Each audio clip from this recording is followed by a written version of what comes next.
mas me avisaram que ela era a nossa antiga líder, então eu achei que era pertinente. E antes a gente vai ter o devocional puxado pela nossa atual líder, que é a Bia. Então já vou chamar ela, só dando um aviso antes. A senha do Wi-Fi mudou, agora é Tamo Junto 10, que é ligeiramente diferente da antiga, que era só Tamo Junto. Mas, Bia, pode vir. Obrigada. Eu acho que eu vou usar esse apoio também. Coisa. Bem.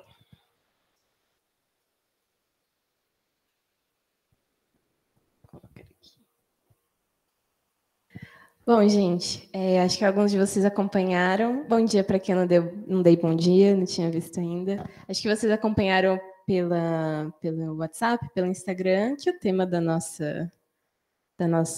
estudo de hoje vai ser a epistemologia das virtudes, que é algo que a Marília estuda no mestrado dela e que ela já tinha interesse desde a graduação, né, desde o TCC que ela apresentou, e algo que ela está bem próxima, mas não academicamente apenas, mas acredito que também como um interesse geral em relação à vida, em relação ao trabalho dela, ela é professora, então em relação ao cuidado dela com os estudantes.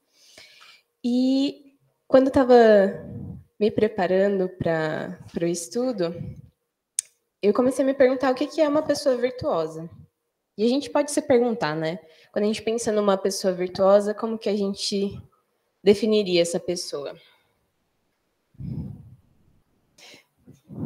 Tá bem, obrigada. Eu particularmente penso numa pessoa honesta, uma pessoa dedicada, uma pessoa humilde intelectualmente. Eu penso numa pessoa que se coloca muito francamente diante das tarefas da vida e tenta navegar nas circunstâncias da melhor forma possível. Uma pessoa sábia, eu diria. Mas quando a gente para pensar nas pessoas à nossa volta, que a gente pensa, puxa, que pessoa virtuosa, talvez a gente não se dê conta do esforço, da intencionalidade que cada pessoa virtuosa, né, que cada uma tem para viver dessa maneira. Talvez a gente pense, bem, ela simplesmente é assim. E eu gostaria que a gente lesse um texto juntos, que está em Filipenses 3. A gente vai ler dos versículos 7 ao 14, né? E o que Paulo fala nesse trecho me ensina muito sobre o que é virtude e qual que é o coração, a disposição de uma pessoa virtuosa. Então, é Filipenses 3. A gente começa no versículo 7, e até aí, né, até antes desse versículo, Paulo estava falando um pouquinho sobre quem ele era, sobre o zelo dele como fariseu e o cuidado que ele tinha, tudo que ele considerava valioso na prática religiosa dele. Então, no versículo 7, ele diz assim: pensava que todas essas coisas eram valiosas, mas agora as considero insignificantes por causa de Cristo. Sim, todas as outras coisas são insignificantes comparadas ao ganho inestimável de conhecer a Cristo Jesus, meu Senhor. Por causa dele, deixei de lado todas as coisas e as considero menos que lixo, a fim de poder ganhar a Cristo e nele ser encontrado. Não conto mais com a minha própria justiça, que vem da obediência à lei, mas sim com a justiça que vem pela fé em Cristo, pois é com base na fé que Deus nos declara justos. Quero conhecer a Cristo e experimentar o grande poder que o ressuscitou. Quero sofrer com ele, participando de sua morte, para de alguma forma alcançar a ressurreição dos mortos. E agora do 12 ao 14 vem a parte que eu acho ainda mais sensacional. Ele diz: não estou dizendo que já obtive tudo isso, que já alcancei a perfeição, mas prossigo a fim de conquistar essa perfeição para a qual Cristo Jesus me conquistou. Não, irmãos, não a alcancei, mas concentro todos os meus esforços nisto. Esquecendo-me do passado e olhando para o que está adiante, prossigo para o final da corrida, a fim de receber o prêmio celestial para o qual Deus nos chama em Cristo Jesus. Quando eu penso nesse final, o que me vem à cabeça é que a vida virtuosa não é uma vida de perfeição, mas uma vida de hábito, de repetir, de persistir para alcançar aquilo que a gente considera como perfeito, né? Para conseguir estar mais perto do nosso modelo perfeito, que é Jesus. Quando a gente lê a Bíblia, a gente fica constrangido por ver que não está tão perto desse modelo quanto a gente gostaria de estar. Na verdade, a gente pode se sentir muito distante, né?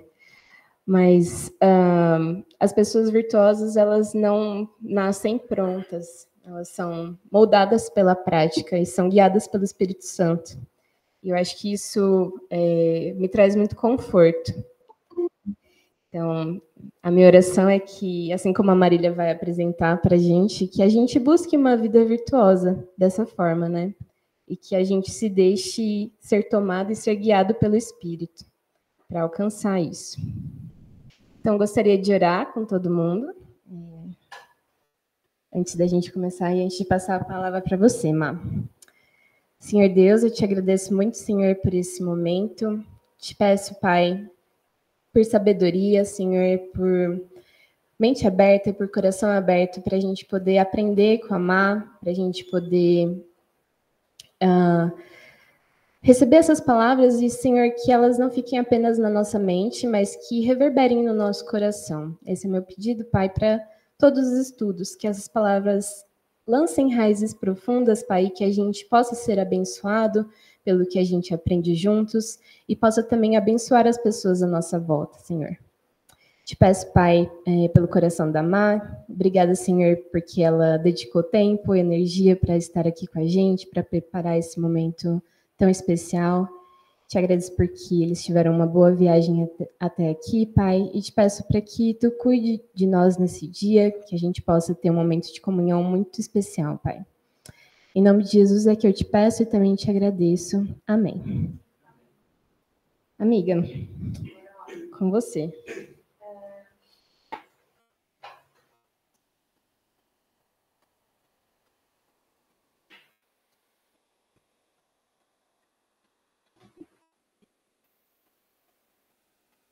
Gente, enquanto eu abro aqui, Lu, você pode distribuir isso aqui para as pessoas? E são 2 papéis, tá? É que eu não consegui grampear, mas é 2 por pessoa. Eu não sei se vai ter para todo mundo, mas as pessoas podem acompanhar em dupla também. E se alguém puder tirar uma foto dessa folha e postar lá no grupo, só para a galera poder ver, pode ser?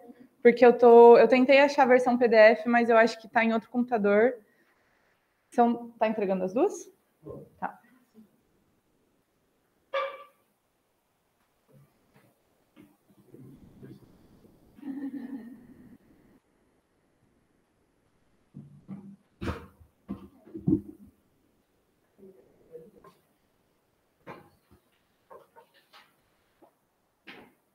Esse banco 60, ele abaixa, né? Acho que eu vou ficar em pé. Acho que eu vou ficar mais confortável em pé. Não, pode deixar assim baixinho mesmo. Ah, o mic sim. Tava pensando que tava falando.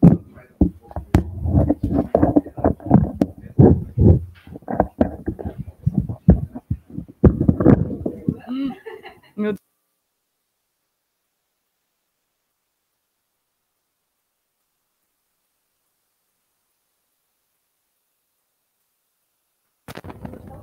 Tá bom, vocês têm que ouvir. Bom, gente, queria só começar então falando, depois eu vou explicar isso que vocês receberam, tá? Só começar falando que eu estou muito feliz de estar aqui, falando o quanto eu amo esse lugar que a gente está, que é a CEL. Só para quem não me conhece, então, eu fui da CEL durante um bom tempo, e foi um tempo também que eu fui líder da BC2 Campinas. E foi o lugar que eu me formei. Não só formei e ganhei um diploma, né? Mas o lugar que eu me formei enquanto pessoa, enquanto seguidora de Cristo. E tudo isso que eu vivi aqui foi muito importante. Então, todo mundo que está aqui hoje, eu espero que esteja tendo vivências parecidas com a que eu tive. E espero que esse estudo possa somar alguma coisinha no que vocês vivem aqui. E o tema, basicamente, eu transformei numa pergunta, né? Que é como podemos ser bons conhecedores. Só para ter uma ideia, quem aqui é estudante? Tá. Quem aqui gosta de estudar, mesmo que não esteja vinculado a uma universidade ou alguma... Beleza, então temos pessoas que gostam de estudar, que bom. E eu queria começar falando que conhecimento é muito mais que estudo. O conhecimento não é necessariamente você ler um livro ou você assistir a uma aula, né? Ele está no nosso dia a dia, eu vou falar um pouquinho sobre isso. Você pode passar, Félix? É você que vai ficar passando? Tá. Tem como ficar maior para a galera que está aqui?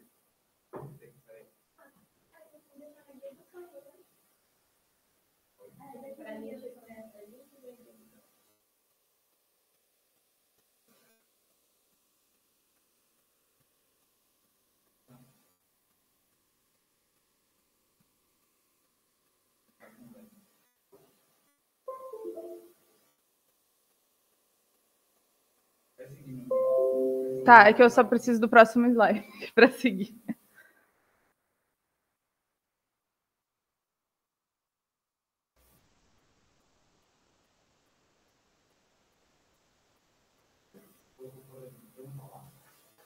Tipo, para quem está aqui, ficar a tela cheia, entendeu?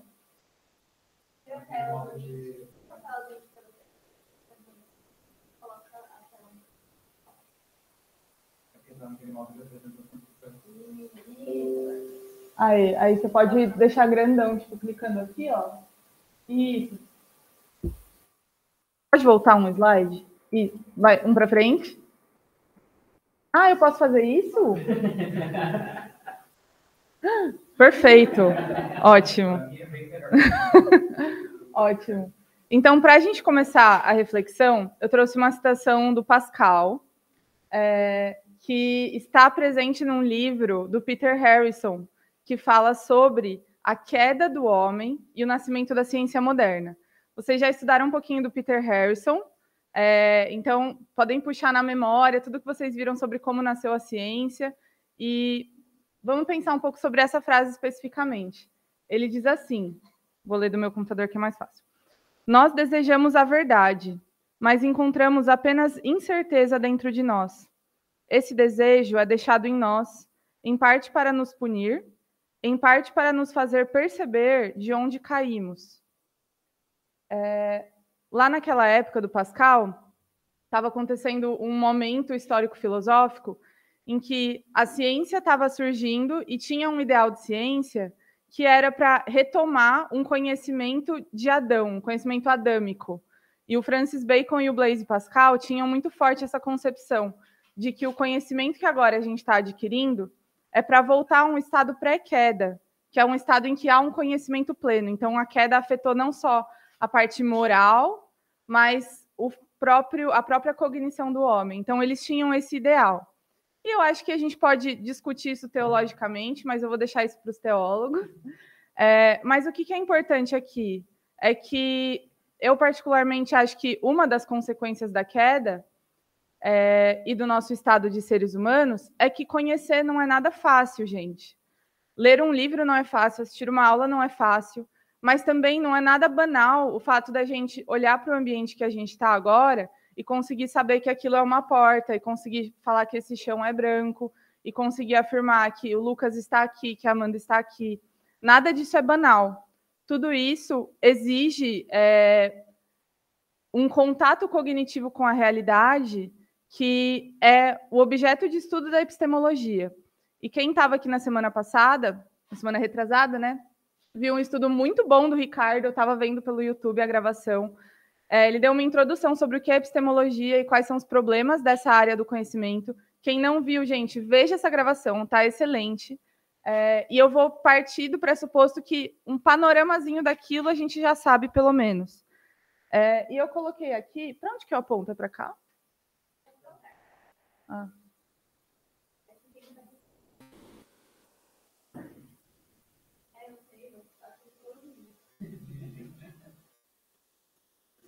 Aí.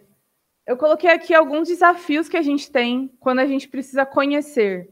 Então, quando a gente precisa conhecer, muitas vezes a gente não tem muita motivação. A gente pode estar fazendo uma matéria da faculdade que não seja do nosso interesse, ou da escola. A gente pode imaginar que a gente não tem capacidade de entender aquilo e ficar completamente desmotivado por entender que é uma tarefa impossível. Mesmo quando a gente tem motivação, a gente pode ter dificuldade em focar e realmente estar presente naquela tarefa e finalizar aquela tarefa. A gente tem muita dificuldade em consultar e avaliar fontes. Então, quando a gente está pesquisando alguma coisa, da gente saber, isso aqui é uma fonte confiável, isso aqui é só uma pessoa falando abobrinha. A gente também tem dificuldade porque a gente pode cair num auto-engano de achar que a gente já sabe daquele assunto e a gente ainda precisa parar e pensar, não, eu não sei esse assunto, eu preciso pesquisar ele. A gente precisa ter muita resistência, porque a gente pode ter vários percalços no caminho, a gente pode ter um orientador que não nos ajuda, a gente pode ter uma língua, um livro em uma língua que é extremamente difícil de ler, a gente pode ter um PDF mal escaneado. E a gente precisa também ter essa habilidade de pensar fora da caixa, né? De localizar naquilo que a gente está estudando, os problemas que não foram resolvidos, para onde a gente pode caminhar a partir daquilo. Eu só coloquei aqui alguns poucos desafios do que a gente vive quando a gente precisa conhecer algo, quando a gente está tendo alguma prática intelectual. E, para minha sorte, eu decidi estudar um tema que me ajuda com todos esses desafios, embora eu tenha todos esses desafios ao estudar esse tema também. E esse tema é o tema da epistemologia das virtudes. Uma das coisas da epistemologia das virtudes é pensar virtudes intelectuais. E eu coloquei aqui algumas virtudes intelectuais que nos ajudam naqueles desafios que eu coloquei anteriormente. Então, por exemplo, quando a gente está desmotivado, se nós somos uma pessoa com curiosidade, nós vamos querer saber sobre aquele assunto, talvez não porque aquele assunto vá cair numa prova, ou porque aquele assunto vá me fazer criar algo legal, mas simplesmente porque eu tenho curiosidade para conhecer o mundo. E eu, nesse desafio de ter várias resistências, várias dificuldades de pesquisar, eu preciso ter perseverança intelectual para superar os desafios que eu tenho. Eu preciso ter humildade intelectual para reconhecer o que eu não sei, para reconhecer os meus desafios e as minhas falhas intelectuais. Sumiu meu slide. Eu preciso ter rigor intelectual para avaliar bem as fontes que eu estou trabalhando, para ir a fundo nas questões que eu estou pesquisando e não só ficar numa pesquisa superficial. Então, as virtudes intelectuais, elas nos ajudam a ser bons conhecedores. Existe um debate dentro do campo que é sobre as virtudes morais, e talvez as virtudes morais sejam mais familiares para todo mundo. Por exemplo, generosidade, humildade, sem ser a humildade intelectual, coragem. São virtudes morais que o quê? Nos fazem ser boas pessoas. E quando a gente vai desenvolvendo essas virtudes, nós vamos nos tornando pessoas melhores. E a virtude intelectual está dentro desse domínio, mas ela não nos faz ser uma boa pessoa, claro, também faz parte, mas ela nos faz ser um bom conhecedor ou um bom pensador. Eu não gosto de usar bom pensador, porque já dá a ideia de um certo conhecimento específico que está relacionado ao raciocínio. E conhecer, como eu falei, é muito mais do que isso. Então, e essas virtudes são estudadas dentro de uma área que se chama epistemologia das virtudes. E como eu estou na ABC2, eu parto do pressuposto que vocês queiram saber um pouquinho mais do que é essa área, eu trouxe para vocês um breve histórico de como surgiu essa área. Para quem já estava, o Ricardo falou um pouquinho disso no último encontro, mas ele deu um panorama geral da epistemologia, e eu não vou falar dos problemas da epistemologia no geral, eu vou falar daqueles que levaram a epistemologia das virtudes a surgir. Então, vocês viram com ele que... Aliás, vocês estudaram com ele, basicamente, uma área da epistemologia analítica. Então, vocês não foram estudar lá a epistemologia desde Platão, desde Aristóteles, o que eles pensavam sobre conhecimento, certo? Vocês pensaram os problemas contemporâneos dentro da epistemologia. E essa é a área que a gente chama de epistemologia analítica, que é um método específico de fazer filosofia, que é a filosofia analítica.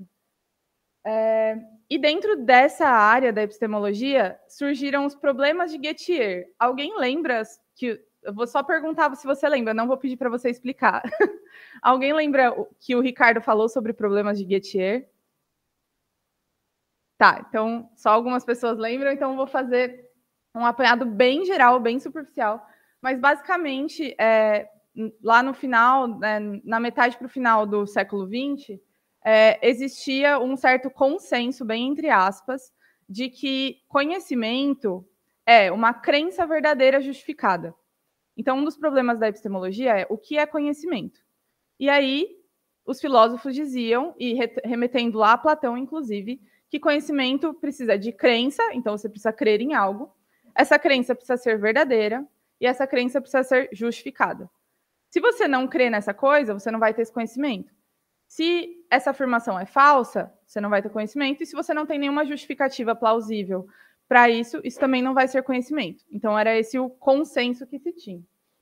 Só que o Gettier, em um artigo de literalmente 3 ou 4 páginas, meio que colocou por terra, jogou por terra essa concepção de crença verdadeira justificada. Porque ele deu um exemplo que uma pessoa tinha uma crença, ela era verdadeira e ela era justificada, mas aquilo parecia não ser conhecimento. É um exemplo muito louco que eu teria que gastar uns 20 minutos para explicar aqui, então não vou entrar nesse mérito, mas vocês podem baixar esse artigo do Gettier. Ele tem literalmente 4 páginas e tem em português, é bem acessível. Só que aí isso criou o que se chamou na epistemologia de problema da justificação. Por quê? Que o conhecimento tem que ser uma crença, tem que ser verdadeiro, parecia estar ok no exemplo dele. Mas o que justificava esse conhecimento? Ou seja, quando eu tenho algum conhecimento, o que faz com que ele seja de fato um conhecimento? Quando eu tenho uma crença verdadeira, o que diferencia essa crença verdadeira de uma crença qualquer que pode não ser conhecimento? E aí o debate da epistemologia começou a fervilhar e entraram várias ramificações para resolver o problema da justificação. E um dos dois debates que eu separo para falar sobre a epistemologia das virtudes é o debate entre fundacionalismo e coerentismo e o debate entre internalismo e externalismo. Eu não vou me detalhar nesses debates, o Ricardo falou um pouquinho sobre eles, mas, basicamente, a epistemologia das virtudes é uma tentativa, ou surgiu como uma tentativa de resolver esses 2 debates, que é sobre a justificativa das crenças. Então, o que os epistemólogos da virtude, como eles só foram chamados depois, falam? Que conhecimento é uma crença verdadeira adquirida através de atos de virtude intelectual. Então, a justificativa do conhecimento, a justificação do conhecimento, ela não está na crença, ela está no agente que conhece. Então, se eu tenho um conhecimento e se eu obtive esse conhecimento através de atos virtuosos intelectualmente, esse conhecimento está justificado. Então, ele é, de fato, um conhecimento. O primeiro artigo publicado sobre isso foi do Ernest Sosa, que é esse que está ali para vocês, The Raft and the Pyramid, em que ele propôs justamente isso, que a gente justifica o conhecimento através de atos de virtude intelectual. Só que ele tinha uma concepção bem estrita de virtude intelectual, que eu vou explicar para vocês o que é. E depois, esse debate e esse insight que ele teve, né? Porque, na verdade, ele foi muito criativo em pensar isso, que a justificação pode estar relacionada ao agente ser virtuoso, mas ele também estava vindo de um momento filosófico em que, dentro da ética, se estava começando a voltar a pensar em virtudes. Então, existe uma história assim, da filosofia em que, na antiguidade, se pensou muito em virtudes. Então, quando a gente fala em Platão, Aristóteles, Sócrates, a gente fala muito de virtude, e isso foi decaindo com a modernidade. Só que depois a ética foi criando tantos problemas e que não conseguiam ser resolvidos, basicamente, que os filósofos começaram a voltar para aquele ideal antigo de virtude e para resolver os problemas da ética. E a gente está nesse momento histórico. E aí, o que o Sosa e a Zagzebski fizeram? Vamos aplicar essa ideia de virtude, que está sendo discutida na ética, na epistemologia. Então, por isso que a epistemologia das virtudes é tão ética para a gente, né? É tão moral, é tão certo e errado, bom e ruim. E aí, Isso é o que eu acabei de falar, basicamente. Eu esqueci de passar o slide. Então, na epistemologia das virtudes, os agentes, ou seja, as pessoas, são os objetos primários de investigação. E as virtudes intelectuais são os conceitos e propriedades da epistemologia. Então, a gente para de pensar na crença, na verdade, e começa a pensar no agente conhecedor, naquela pessoa que tem um contato cognitivo com a realidade. E aí a gente tem, então, a epistemologia das virtudes segue uma estrutura da ética das virtudes, porque ela busca refletir sobre o que é virtude, como podemos adquirir virtudes, só que ela faz isso para resolver os problemas da epistemologia, e não necessariamente os problemas da ética. Então, ela é como se fosse uma interface, né, entre esses dois campos da filosofia. E aí eu separei alguns tópicos de pesquisa dentro da epistemologia das virtudes, porque a partir desse insight inicial, os filósofos começaram a querer investigar o que seriam essas virtudes intelectuais, como elas poderiam nos ajudar a conhecer, se nós podemos adquirir essas virtudes. E aí isso abriu todo um campo de pesquisa e que foi se ramificando, e até desde lá da década de 60 até hoje, muito já foi produzido sobre isso. Então, a gente tem epistemologia das virtudes feministas, que buscam pensar que tipo de injustiça epistêmica acontece quando a gente tem alguns vícios intelectuais. Por exemplo, pode ser um vício intelectual, a gente valorizar mais a fala de um homem do que a fala de uma mulher. A gente tem epistemologia das virtudes e meio ambiente. Então, como virtudes intelectuais podem nos ajudar a pensar sobre o meio ambiente, pensar sobre o ecossistema. Isso entra em várias questões de aquecimento global que os filósofos incrivelmente não estão negligenciando, como a gente pode pensar que eles estejam.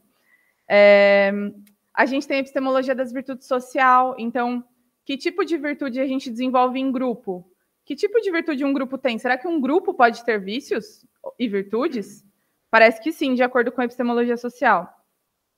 Enfim, tem vários aqui. Epistemologia das virtudes e cognição estendida, que tem uma intersecção com a psicologia comportamental, e epistemologia das virtudes e educação, que é onde a minha pesquisa se situa. E, gente, tem até artigos sobre epistemologia das virtudes e juízos médico-clínicos. Então, quando o médico tem que tomar uma decisão importante, ele vai precisar exercer algumas virtudes intelectuais para que aquela decisão seja a melhor para o paciente dele. E tem pesquisa sobre quais virtudes intelectuais seriam importantes especificamente para essa área, né, essa área humana, que é a medicina. Então, as virtudes intelectuais acabaram virando um campo autônomo da epistemologia, porque a partir daquele problema inicial, que era o problema da justificação, a gente conseguiu um instrumento que nos ajuda a resolver outros problemas, e nos ajuda a olhar o mundo com outras lentes, né, que são essas lentes da virtude intelectual. Essencialmente, ela é uma sub-área da epistemologia. Então, se você quer estudar a epistemologia das virtudes, você vai provavelmente ingressar em alguma linha de pesquisa de epistemologia, mas ela não se restringe mais aos problemas só da epistemologia. E aqui são alguns tópicos próprios da epistemologia das virtudes. Então, a gente pensa, o que são essas virtudes intelectuais? Quais são as diferenças entre as intelectuais e as morais? Será que as virtudes intelectuais têm algum valor intrínseco? Como a gente pode adquirir virtudes intelectuais? Enfim, são várias questões dentro do campo. E eu trouxe uma questão aqui, que é uma questão sobre a definição de virtude intelectual.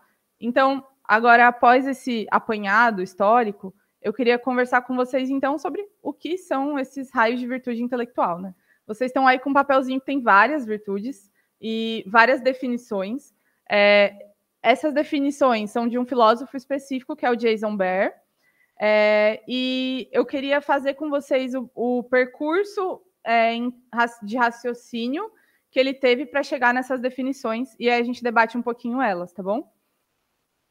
Então, um dos debates dentro da epistemologia das virtudes, ou duas visões possíveis de virtude intelectual, são a visão confiabilista e a visão responsabilista. Então, o confiabilismo é a tradução de reliabilism e responsabilismo de responsibilism.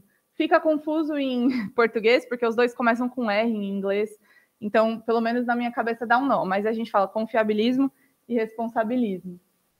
Basicamente, gente, o confiabilismo, que é a linha que o Sousa, que é aquele cara lá no começo das virtudes intelectuais, segue, falam que as virtudes intelectuais, elas são qualidades estáveis dos agentes que produzem crenças verdadeiras de um modo confiável, por isso que é confiabilismo. Só que elas são qualidades intrínsecas dos agentes. Então, para o Sousa, o que é virtude intelectual?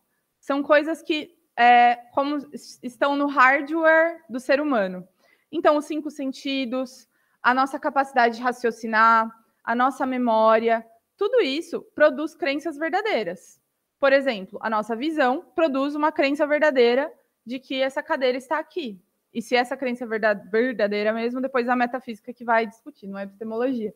Mas o confiabilismo traz essa ideia de virtudes intelectuais, de que a gente tudo que a gente pode confiar no nosso hardware produz crenças verdadeiras e, portanto, é virtude intelectual. Essa é uma visão bem distinta do responsabilismo, que, para o responsabilismo, a virtude intelectual não é um hardware, não é a nossa configuração. A virtude intelectual é um traço de caráter adquirido. Então, é algo que a gente desenvolve e nutre durante a nossa vida.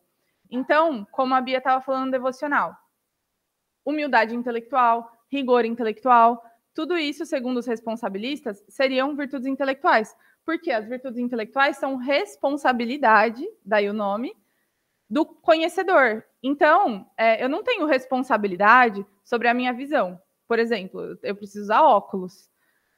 Mas isso é algo que é não da minha natureza necessariamente, mas é algo que eu não consigo agir sobre. Mas eu consigo agir sobre o meu rigor intelectual, a minha humildade intelectual. E eu consigo não só agir sobre, mas eu consigo ir aprimorando e desenvolvendo essas virtudes ao longo da vida. Claro, a gente também pode aprimorar as nossas virtudes confiabilistas, digamos assim. Então, por exemplo, eu uso óculos, eu posso aprimorar a minha memória através de alguns exercícios, de algumas habilidades, mas nenhuma dessas coisas que é intrínseco a nós diz algo sobre o nosso caráter. Então, quando eu vou descrever alguém, eu não falo, nossa, aquela pessoa, né? Putz, ela tem uma visão muito boa. Putz, ela tem um tato muito bom, realmente. Não, isso não agrega um valor para a pessoa. E isso não diz respeito ao caráter dela, a quem a pessoa é. Então, essa é a diferença entre virtudes responsabilistas e virtudes confiabilistas. Na minha pesquisa, eu trabalho as virtudes responsabilistas, porque, no geral, quando a gente aplica para a educação, a gente pensa que virtudes intelectuais a gente pode desenvolver nos nossos alunos. E a gente pensa que isso são coisas que eles vão adquirir com o tempo, que eles vão nutrir, e não que são coisas inatas a eles. Então, esse debate, ele no campo, no começo, foi um tanto quanto divisor de águas, mas depois, o que as pessoas começaram a perceber? Que nós precisamos das virtudes confiabilistas e das virtudes responsabilistas para conhecer. Ambas são importantes. E que talvez as faculdades cognitivas inatas, que são essas que eu falei, de visão, de memória, sejam melhor para a gente pensar conhecimento involuntário. Aqueles conhecimentos que a gente nem tem consciência que a gente tem. Por exemplo, o conhecimento de que a gente está na luz do dia, o conhecimento de que eu estou aqui na Casa Céu, o conhecimento que... Enfim, o conhecimento que eu não tenho necessariamente uma consciência e que eu não faço de modo voluntário. Eu não preciso parar para pensar, para saber que eu estou na luz do dia. Eu não preciso parar para pensar que eu estou aqui na Casa Céu. Então, a visão confiabilista nos ajuda muito a pensar esse tipo de conhecimento, enquanto a visão responsabilista nos ajuda a pensar em conhecimentos ativos, em coisas que eu preciso trabalhar para conhecer. Então, a gente, no fim, precisa das duas, mas como a gente precisa sempre fazer um recorte quando a gente vai pesquisar, o meu recorte foram as virtudes responsabilistas, e é um pouquinho delas que eu vou falar aqui para vocês. Então, sobre as virtudes intelectuais. Não é consenso... um breve disclaimer aqui. A definição de virtude intelectual não é consensual.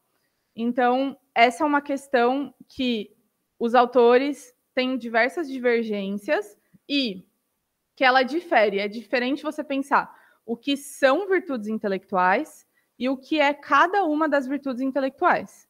Então, no papelzinho de vocês têm cada uma das virtudes intelectuais. Mas para a gente chegar nessas definições de virtudes intelectuais específicas, a gente pensa primeiro em uma grande estrutura. O que seria uma virtude intelectual? Se a gente fosse do maior para o menor. Porque pensar estruturas de virtudes intelectuais nos ajuda a pensar como adquirir as virtudes intelectuais. E eu uso principalmente o autor que é o Jason Behr. Deixa eu pegar um negócio.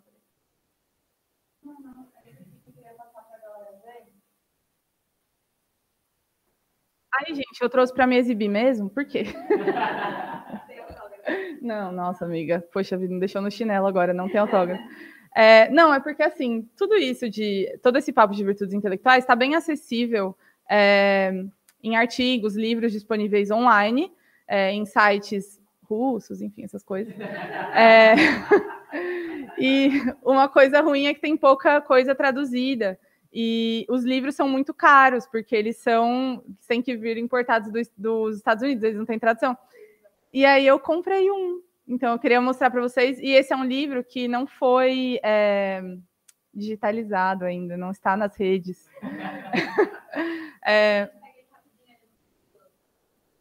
Então, não vou reclamar se vocês fizerem isso, com certeza.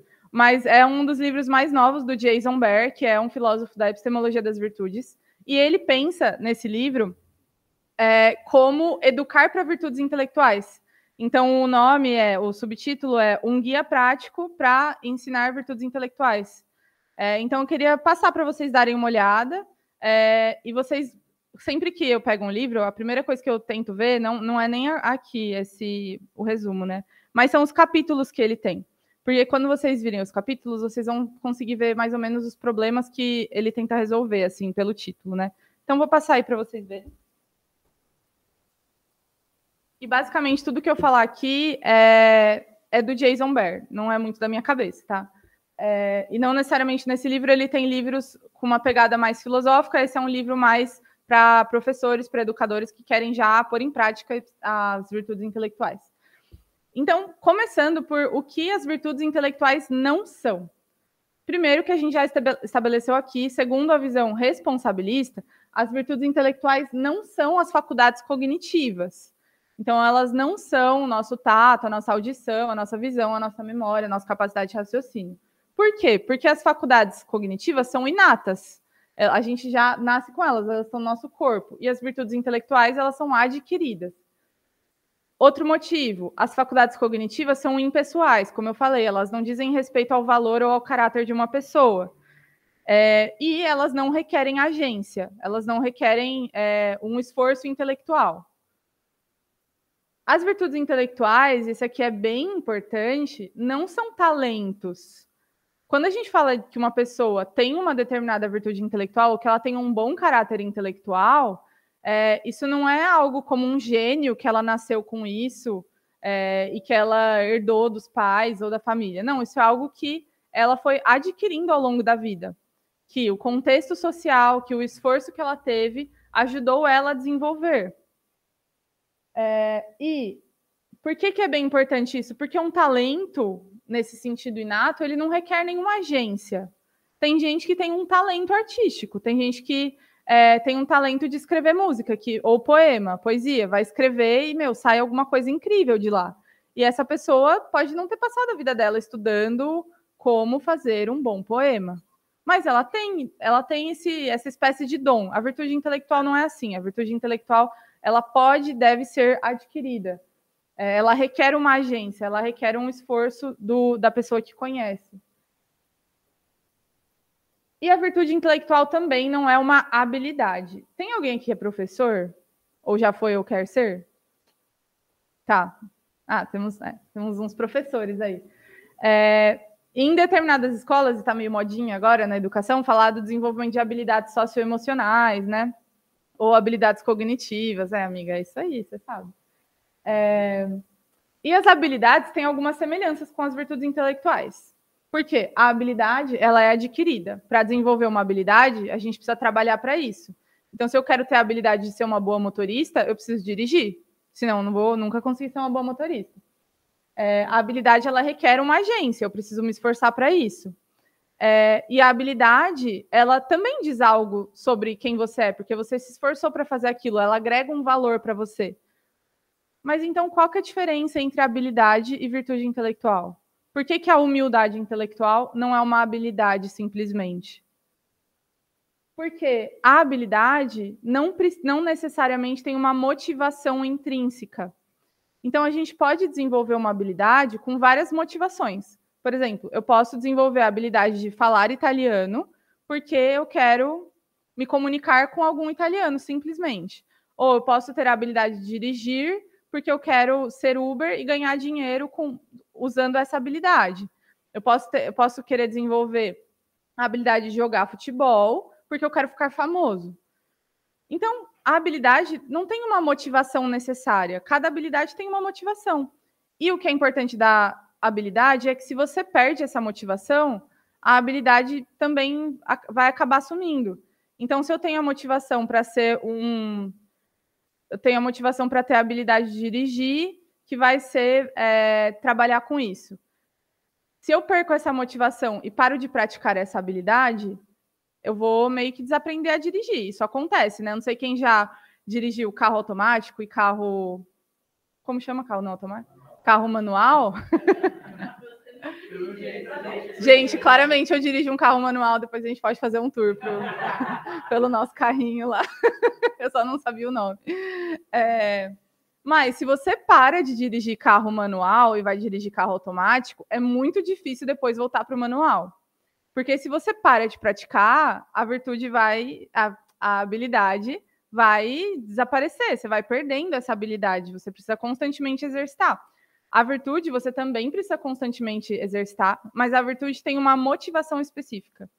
E é uma motivação para o bem epistêmico, que eu vou explicar para vocês o que é. Pode.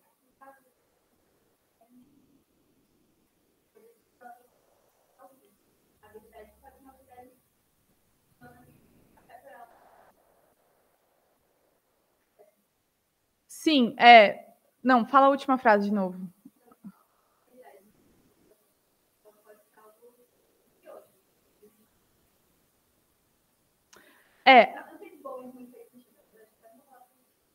Sim, essa é uma diferença da habilidade para a virtude intelectual no sentido de que a habilidade, ela é neutra em termos morais, mas ela pode ser utilizada para o bem ou para o mal. Já a virtude não é neutra em termos morais. A virtude precisa sempre apontar para um bem. Isso está na própria definição de virtude que eu vou apresentar. Então, é exatamente isso que você falou. A habilidade ela é neutra em termos morais. Ela só é boa ou má pelo modo como você usa ela. Gente, a Amanda fez essa pergunta e acho que eu queria abrir também. Se vocês quiserem fazer pergunta no meio, super pode levantar a mão, não precisa guardar para o final, porque como o final vai ser um pouco mais dinâmico, não sei o quanto vai dar tempo da gente fazer aquele debate que a gente costuma fazer. Então, fiquem à vontade para levantar a mão, tá? Então, a gente já viu que as virtudes intelectuais não são habilidades, não são talentos e não são... Qual foi a outra coisa que eu coloquei? E não são faculdades cognitivas. Mas o que a virtude é, então? O Jason Behr, ele propõe uma estrutura dupla para virtudes intelectuais. Então, para algo ser uma virtude intelectual, esse algo... Nossa, tá bem pequenininho, né, gente? Desculpa. Dá? Tá. Para algo ser uma virtude intelectual, esse algo precisa ter uma motivação. Então, a intenção que você tem naquele ato. E as virtudes intelectuais, elas têm que ser orientadas para bens epistêmicos. Eu vou explicar o que são bens epistêmicos. E a virtude intelectual, ela tem um estado mental ou uma atividade específica. Então, todas as virtudes têm uma motivação para o bem epistêmico, mas cada virtude vai ter um modo de chegar de alcançar essa motivação distinto. Vamos explicar um pouquinho, então, só para... vou usar exemplos também. Um bem epistêmico, a gente usa a expressão bem epistêmico porque não necessariamente, quando a gente fala de conhecer a realidade, a gente fala necessariamente de adquirir novos conhecimentos. Por exemplo, um professor tem uma motivação que está relacionada ao conhecimento, que é ensinar. Mas, ao ensinar, não necessariamente você vai criar novos conhecimentos. Mas você tem uma motivação que é um bem e que é epistêmico. Por quê? Você está preocupado na manutenção, na transmissão daquele conhecimento. Então, é um bem epistêmico sem necessariamente você adquirir novas crenças ou você somar no grande edifício do conhecimento. Isso funciona em oposição aos males epistêmicos. Então, uma crença falsa é um mal epistêmico, a ignorância, a falta de compreensão, a irracionalidade. Então, quando a gente fala que a motivação da virtude intelectual é alcançar um bem epistêmico, a gente abrange mais e fala, não é só adquirir conhecimento, pode ser transmitir conhecimento, pode ser formar crenças verdadeiras, pode ser simplesmente organizar e sistematizar aquele conhecimento, que é um trabalho que a gente faz bastante na universidade, não necessariamente adquirir novos conhecimentos. E quando a gente fala de um estado mental ou característica, que cada virtude vai direcionar essa motivação para algum lugar. Exemplo, que está bem abstrato, eu sei. A mentalidade aberta, que é uma virtude intelectual. Eu posso ter a mentalidade aberta porque eu estou motivado a ter crenças verdadeiras. Então, eu mantenho a minha mente aberta porque eu quero que as crenças que eu tenho sejam verdade e que eu saiba relacionar essas crenças com outras crenças conflitantes. Essa é a minha motivação, que está relacionada a alguns bens epistêmicos. Mas eu posso fazer isso de diversos modos.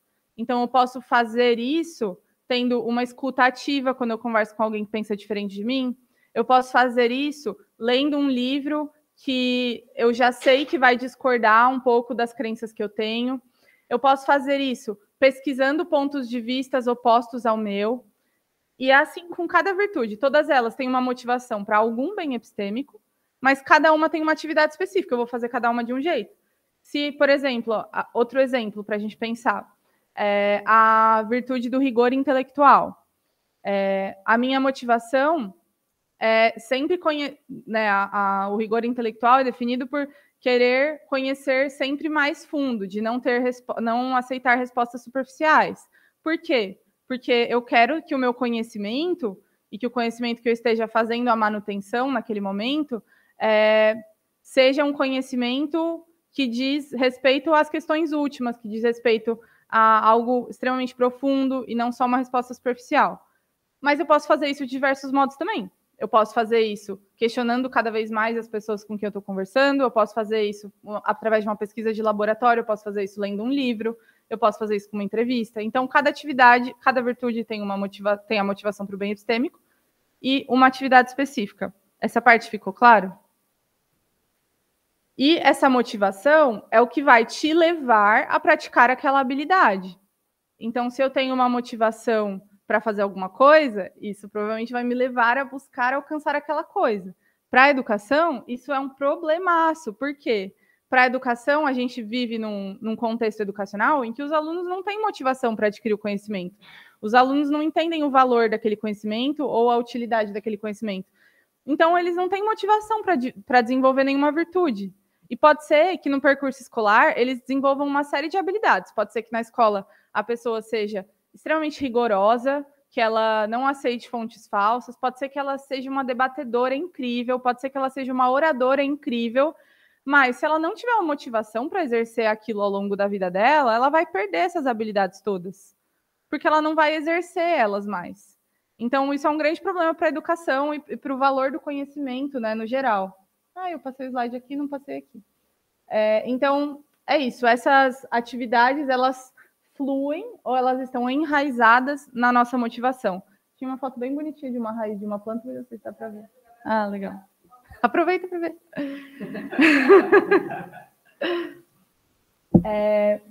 Então, é isso. Depois eu vou falar um pouquinho mais de aplicações. Eu queria, então, trazer agora uns exemplos de virtudes intelectuais para a gente poder pensar mais na prática, né? Aí, o que eu queria fazer, gente? Eu separei as virtudes intelectuais que o Jason Behr usa no exercício educacional dele e na filosofia dele. Eu falei exercício educacional porque uma coisa que eu esqueci de mencionar, mas que é muito interessante, é que o Jason Bear ele é o cofundador da Intellectual Virtues Academy, que é uma escola lá em Los Angeles, não sei, para aquele lado lá dos Estados Unidos, que é uma escola totalmente focada e que ela coloca como o aparato teórico principal dela as virtudes intelectuais. E é muito interessante, é uma escola pública que depois eu descobri que é financiada pela Templeton Foundation, que também financia a ABC2, né? Então é muito interessante isso, mas depois a gente pode até pesquisar sobre essa escola, eles têm um Instagram, mostram as coisas que os alunos fazem, é muito legal. E então eu separei as 9 virtudes que ele usa na escola, então que todos os alunos conhecem e eles buscam desenvolver. Como a gente pode fazer isso? Eu acho que a gente podia ler e ver a definição de cada uma dessas virtudes. E eu queria, nesse momento, que vocês usassem esse quadrinho que vocês têm aí para fazer uma avaliação. Pode ser uma nota de 0 a 10, ou pode ser um mais, menos. Mas eu queria que vocês pensassem, nesse momento, que virtudes vocês têm e que virtudes vocês precisam desenvolver. Porque é isso, gente, essa área que eu estudo é super prática, eu não ia saber fazer aqui um estudo filosófico sem colocar vocês para trabalhar, tá? Todo mundo tem caneta aí? Que seria legal ir anotando. Ah, e não liguem dessa folhinha, gente, que ela foi reutilizada de uma outra oficina que eu dei na faculdade, então ela tem um título que não tem nada a ver com... O pessoal que está online pode fazer isso numa folha, a descrição de todas as virtudes vai estar no slide, então vocês podem acompanhar também e ir fazendo junto com a gente. Podemos? Espera um pouquinho. Ah, tá bom.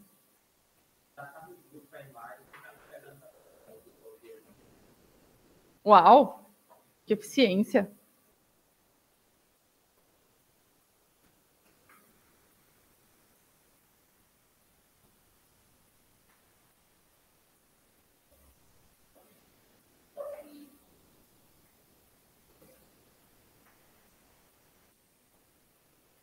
Ah, uau! Chegou um porta-lápis cheio de caneta.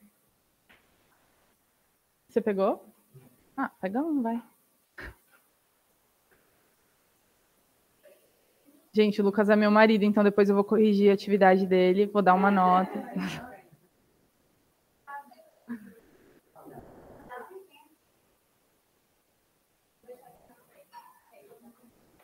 Boa. Beleza, então vamos lá. A primeira, eu coloquei essa virtude em ordem que é a ordem que o Jason Bear também usa, que é a ordem de desafios que você tem na sua vida intelectual. Então, uma virtude fundamental para a vida intelectual é a curiosidade, porque ela é uma virtude que diz respeito à nossa motivação, como eu falei lá no comecinho. Então, a curiosidade intelectual, talvez aí no papel esteja ligeiramente diferente, porque depois eu atualizei as traduções. Mas a curiosidade intelectual ela é a competência para perguntar, refletir, analisar e descobrir os porquês. Ela é uma sede pelo entendimento e um desejo por explorar. Então, uma pessoa curiosa intelectualmente tem essa sede por entender. Ela quer explorar e conhecer o mundo. Não precisa ser o mundo inteiro, a gente pode ser curioso. Eu sou extremamente curiosa com relação à filosofia, mas eu não sou tão curiosa. É difícil pensar alguma coisa que eu não sou curiosa, porque eu sou realmente uma pessoa muito curiosa, mas, sei lá, talvez eu não tenha tanta curiosidade para entender como consertar um carro. É verdade, é uma boa, foi um bom exemplo, exato. Então, coloquem aí o que vocês acham que vocês têm essa virtude, vocês pensam que vocês precisam desenvolver mais ela. Podem fazer do jeito que vocês quiserem, gente, porque assim, ó, a virtude intelectual não é uma questão de ter ou não ter. A gente vai nutrindo e desenvolvendo essa virtude. Então, eu sou uma pessoa plenamente curiosa intelectualmente. Não é uma questão de ter ou não ter. A gente pode ter meio que em graus.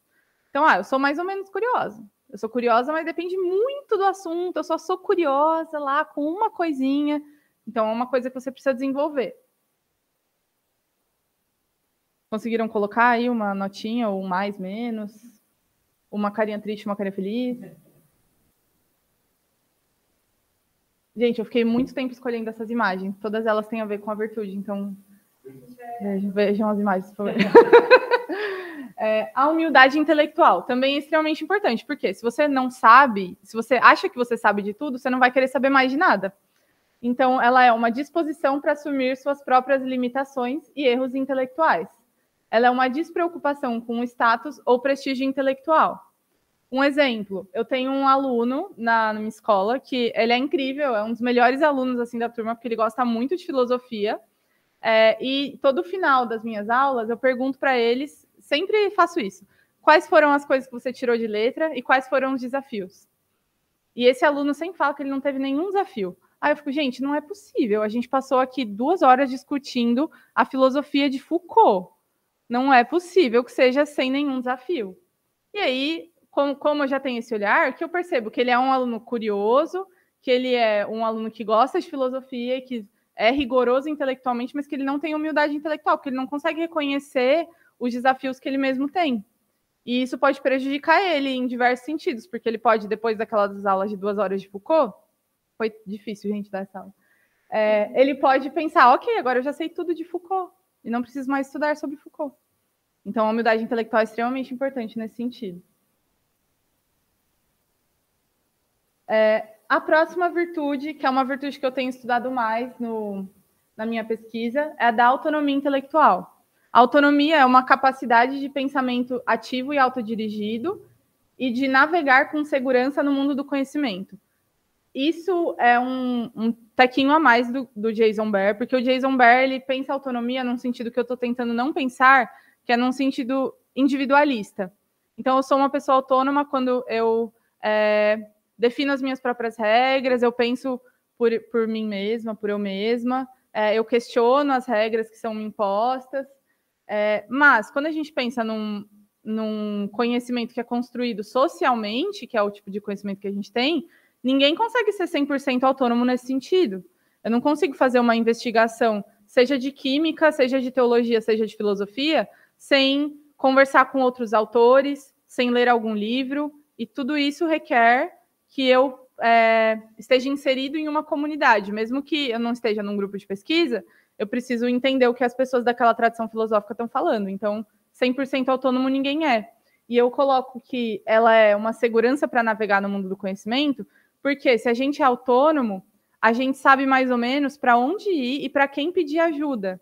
Então, por exemplo, eu tenho autonomia no estudo de virtudes intelectuais, porque é um assunto que eu estudo muito.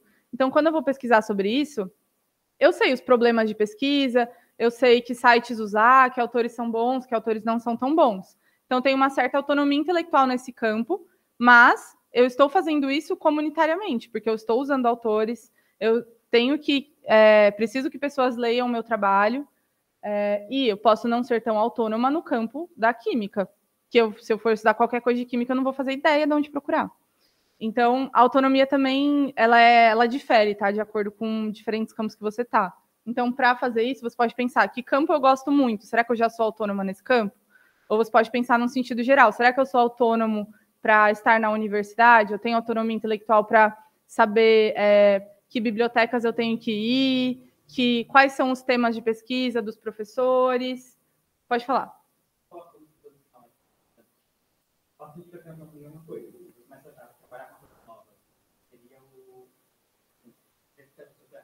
Então, como rápido eu consigo parar de depender tanto de outra pessoa para conseguir navegar no conhecimento sozinho? Pegado ou não?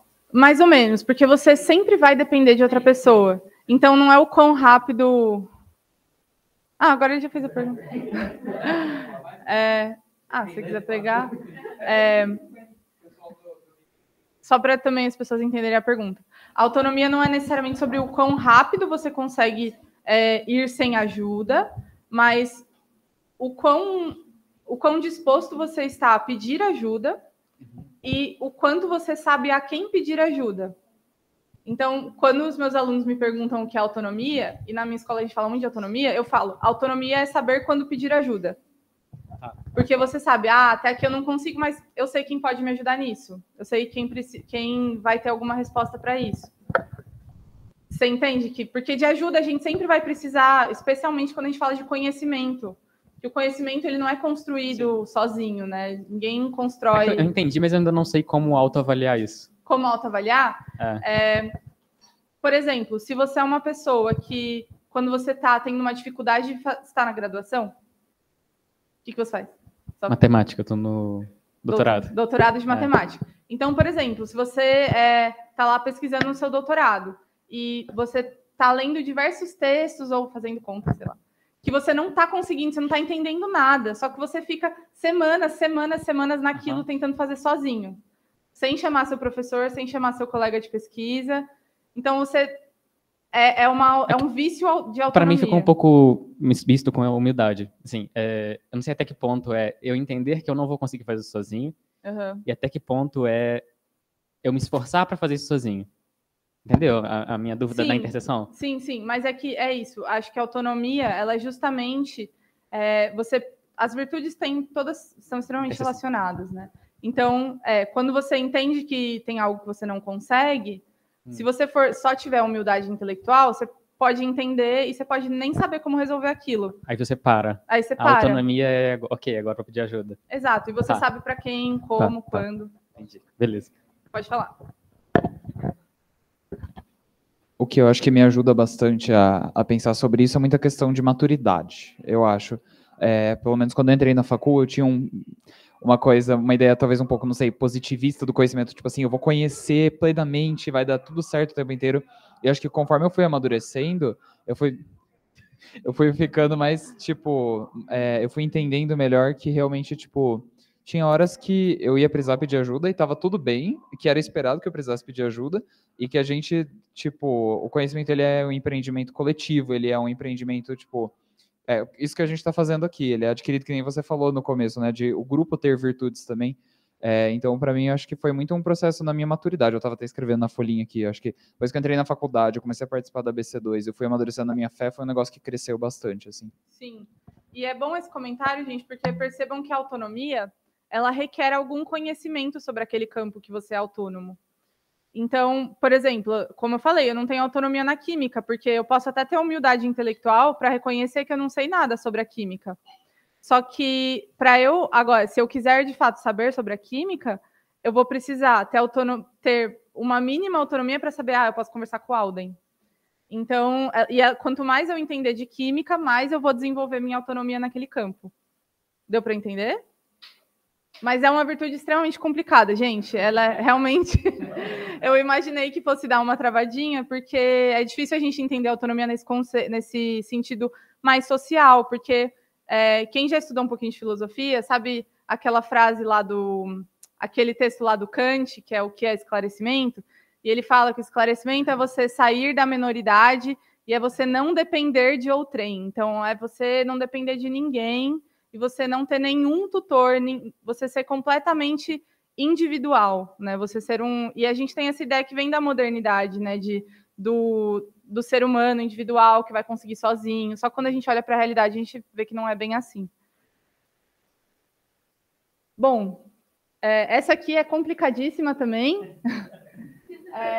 A tradução que eu dei para ela é concentração profunda. Eu nem lembro como ela era em inglês, mas foi bem difícil de traduzir. Ela é uma prontidão para estar pessoalmente presente no processo de aprendizagem e uma preocupação em manter as distrações afastadas e esforço constante para estar atento e engajado. Então, ela é estar pessoalmente presente. Eu estou aqui e eu estou me esforçando para, por exemplo, quando passou o carro de som, eu vou me esforçar para não me distrair pelo carro de som. Eu vou estar aqui plenamente. Eu vou buscar ao máximo olhar para algo e estar focado naquilo quando eu estou naquela tarefa. Uma coisa importante, o Jason Behr, na definição que ele dá de virtudes intelectuais, ele não coloca o componente de sucesso, que é diferente do que a Linda Zagzebski faz. Ela coloca um componente de sucesso. O que isso significa? Que se você usa o componente de sucesso, se você tem aquela virtude, você vai chegar àquele bem epistêmico. Então, num sentido da Zagzebski para a concentração profunda, eu só teria essa virtude se eu, de fato, conseguisse daí, então, me desligar de todas as distrações, focar plenamente. Mas, sem esse componente do sucesso, a gente pode pensar que pode ser que o meu contexto seja cada vez mais complicado eu praticar essa virtude, mas mesmo assim eu vou estar me esforçando para isso. Então, mesmo que eu não consiga, eu distraí lá 10 segundos e quis ouvir o que o Caldson estava falando. tudo bem, eu não tive sucesso naquela vez, mas isso não tira o meu esforço, então não tira a minha virtude. Então isso funciona com todas as virtudes, elas não têm necessariamente, na minha visão, um componente de sucesso. Então, concentração profunda, ela é, obviamente, uma virtude extremamente difícil no mundo que a gente vive hoje, de telas o tempo todo, enfim, de conhecimentos extremamente diminuídos, né? Vídeos de 10 segundos, vídeos de 5 segundos, e aí como que a gente vai assistir um vídeo de 40 minutos, né? Então é muito difícil. A virtude da diligência intelectual. Gente, eu vou falando e aí vocês já vão pensando, tá? Porque eu estou pensando no tempo aqui também. A virtude da diligência intelectual é uma competência para identificar e evitar armadilhas intelectuais e erros. É um empenho para ter precisão. Então, é uma virtude ligada a um olhar detalhista para as coisas. Detalhado? Detalhista? Detalhista, acho, né? Uma virtude ligada a, por exemplo, a sua disposição para ouvir feedbacks e aprimorar seu trabalho. Uma disposição para você colocar o seu trabalho à disposição para receber feedbacks, porque você vai estar preocupado em ter precisão, em evitar armadilhas intelectuais.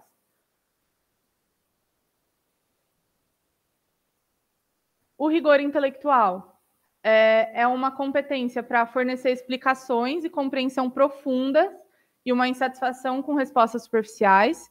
Então, uma pessoa rigorosa intelectualmente vai querer sempre saber o que está por trás de cada coisa e vai querer sempre ir além no conhecimento dela.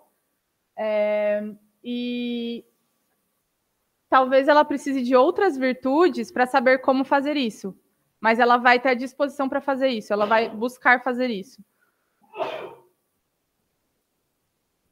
A mentalidade aberta é uma outra que é também bem complicadinha da gente entender, mas eu coloquei a definição que ela é uma disposição para, dentro de limites, transcender seu ponto de vista, a fim de assumir ou levar em consideração méritos de um ponto de vista distinto. Então, e ela é uma virtude que está extremamente em alta hoje, e as pessoas falam que você tem que ter uma mentalidade aberta, mas aí eu vou me remeter ao Aristóteles, que alguém citou, você, né, Bia, que falou que a virtude é o caminho do meio. E, de fato, né, toda virtude ela tem 2 vícios associados em cada extremo. E talvez os vícios associados à mentalidade aberta seja, por um lado, você não ter nenhuma crença e você ser sempre levado pelas crenças das pessoas que estão em volta de você. Então, você tem uma mentalidade tão aberta que você quase não tem uma mentalidade. Por outro lado, você pode ter uma mentalidade tão fechada que você está indisposto a ouvir qualquer ponto de vista diferente do seu, mesmo que você saiba que você não vai concordar com ele. E por isso que ele fala que a disposição para, dentro de limites, transcender seu ponto de vista. Então, eu vou transcender o meu ponto de vista quando eu estou conversando com alguém. Eu vou tentar pensar, ok, de onde essa pessoa está partindo para pensar o que ela está pensando, mas eu vou ter limites para isso, porque eu também tenho as minhas crenças. Pode falar, como ele pode falar? Tom, pode falar.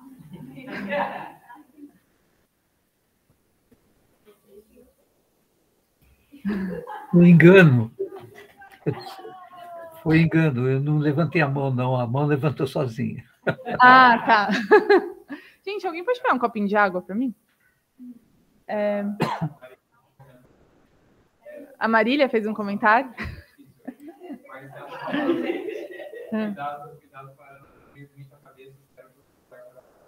Exato, porque é um dos vícios associados, só que é isso, depende...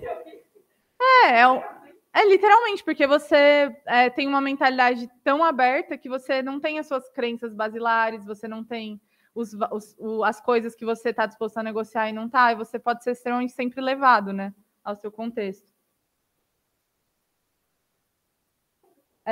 A coragem intelectual, gente. Obrigada, Bia.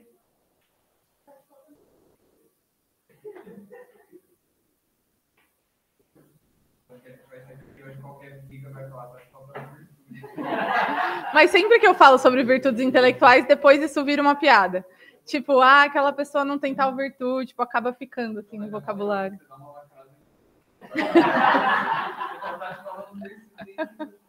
Sim. Depois eu quero saber mesmo. Eu gostei. Então, gente, o Pedro teve coragem intelectual para criar uma virtude, depois a gente vê qual é a virtude dele. E a coragem intelectual é uma disposição para persistir em um estado ou curso de ação, apesar do fato de isso envolver uma ameaça ao seu bem-estar ou alguma ameaça ao seu status acadêmico ou qualquer tipo de ameaça. Então, você se vê frente a algo que pode ser arriscado, mas você mesmo assim persiste. Essa virtude está um pouquinho diferente aí no negócio, na fotinho, porque na descrição que eu dei para vocês, ela está relacionada ao medo. Né? Quando você tem medo de alguma coisa, né, no sentido intelectual, você consegue transcender esse medo. Mas, depois, lendo um pouquinho mais sobre essa virtude, os filósofos falam, né, que não necessariamente você precisa ter medo de algo para ter a coragem. Então, é simplesmente você perceber que algo pode ameaçar o seu status. Então, por exemplo, estão fazendo uma discussão na sala de aula sobre... Estão falando que todos os cristãos são burros. Estão sendo bem generalistas, e eu sei que não são todos os cristãos que são burros.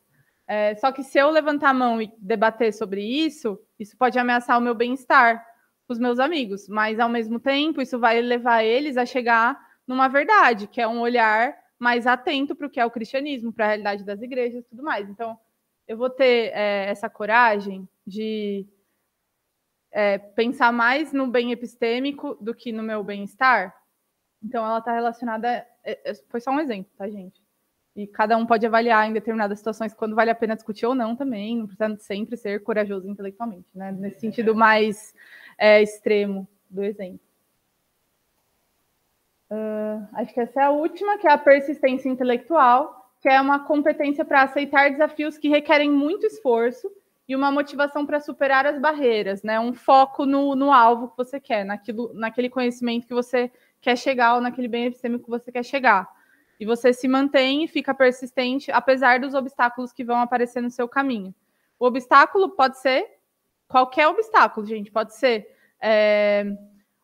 uma pessoa conversando do seu lado, ou o obstáculo pode ser, como eu já tinha dado o exemplo, o PDF mal escaneado.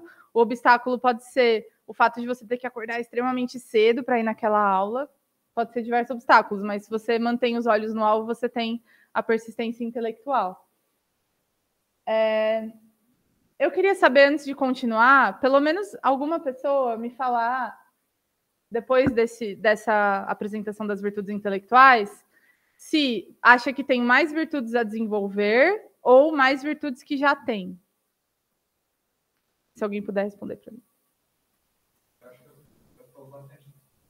Boa. Eu estou bastante no extremo de ter muito de umas e ter muito pouco de outras. Eu fiz uma escala que eu sou um pouco metódico, né? Eu fiz uma escala de 3 maisinhos é o máximo e 3 menusinhos é o mínimo. Aí eu tenho, tipo assim, vários 3 maisinhos e vários 3 menusinhos, ou 2 menusinhos. Então, tipo, eu acho que tem... eu acho que eu estou num processo bastante de autoconhecimento. Por exemplo, vou dar um aqui, persistência intelectual.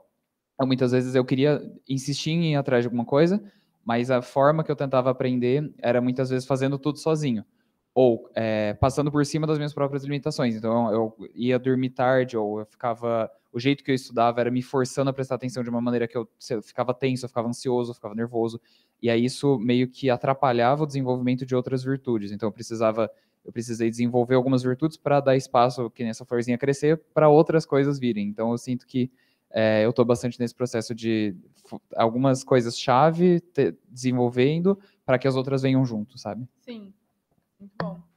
Alguém mais quer comentar? Eu fui um pouquinho diferente do Félix. Eu também fiz uma escalinha de mais e menos, onde tem um máximo e um mínimo. Mas eu senti que eu estou bem... Tem muita coisa para desenvolver. Acho que tem uma única virtude que eu falei assim, acho que essa realmente eu tenho. Mas todas as outras eu senti que tem um caminho para percorrer, assim. E ele é longo. Peraí, que eu quero saber qual virtude você tem.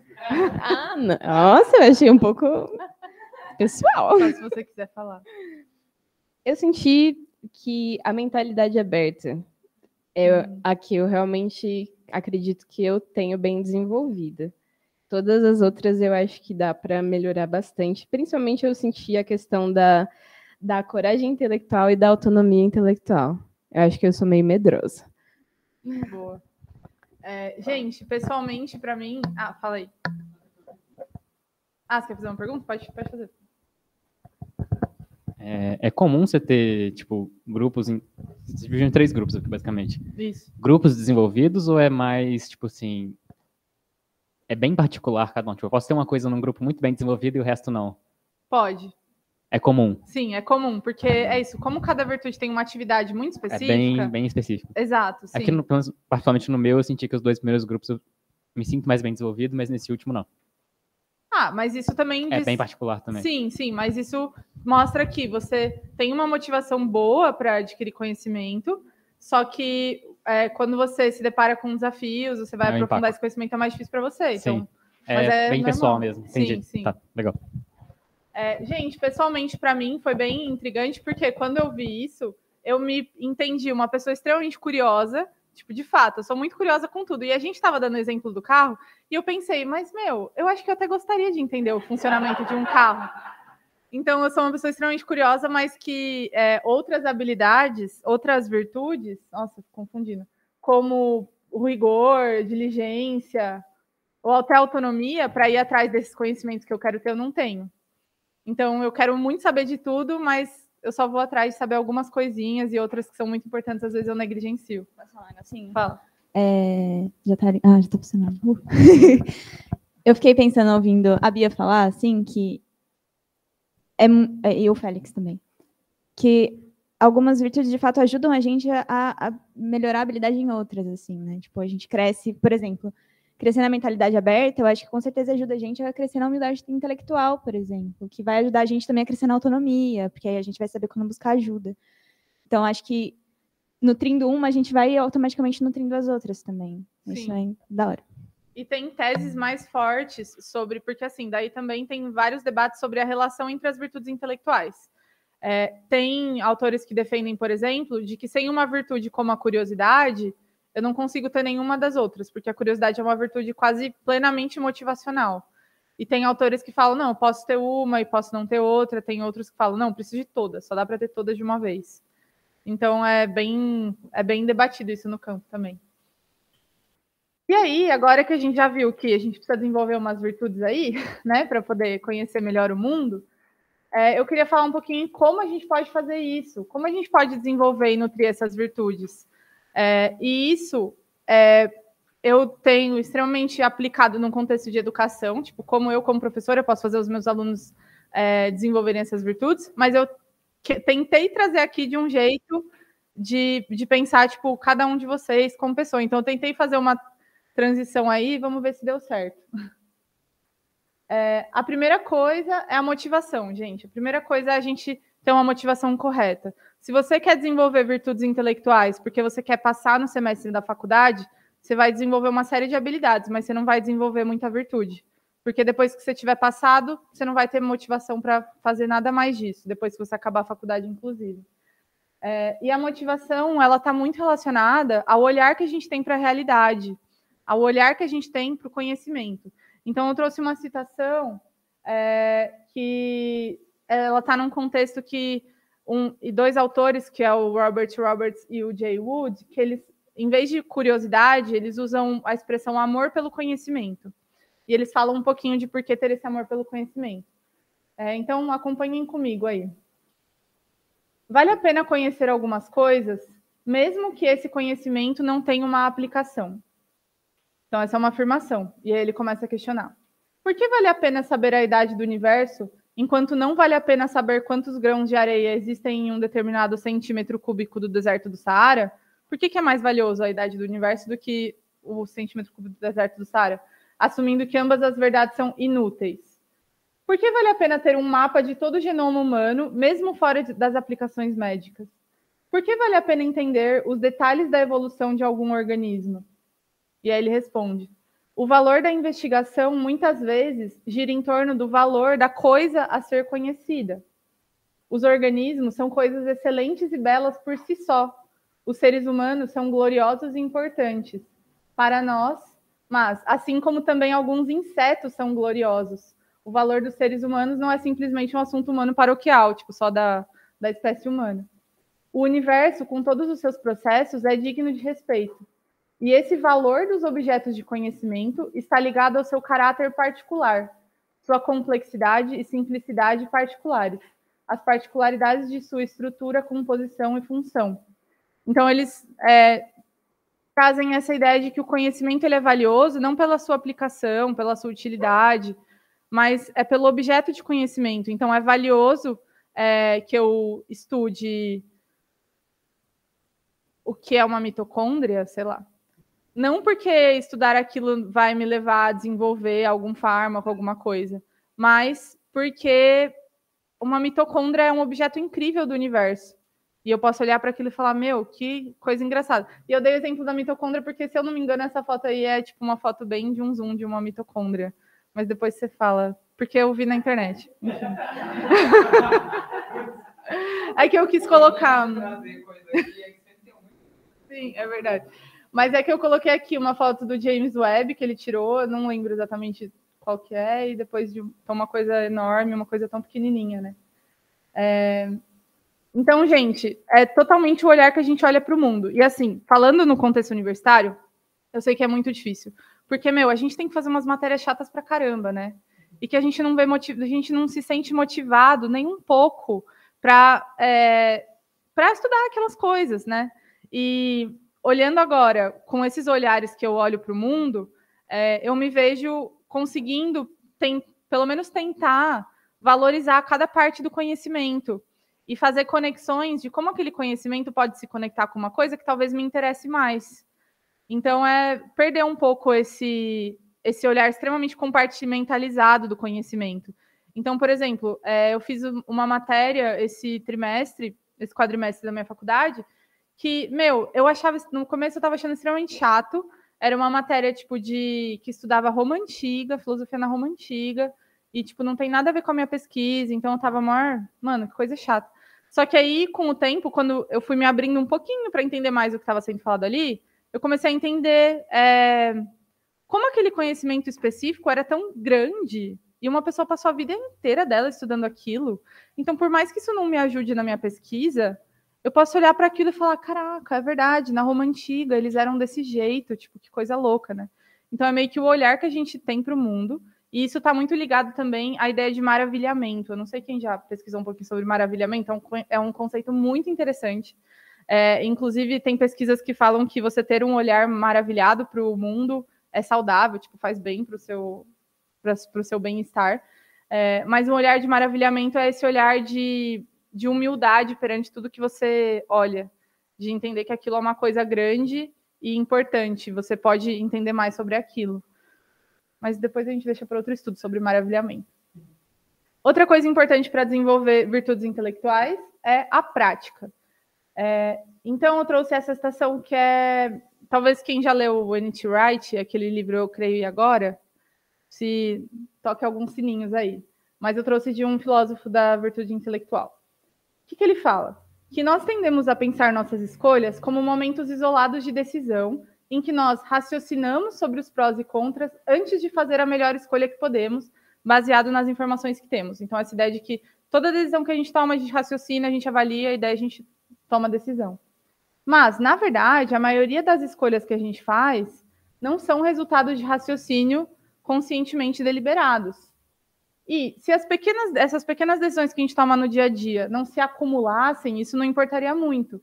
Mas o problema é que esse acúmulo de pequenas escolhas acaba decidindo a trajetória da nossa vida.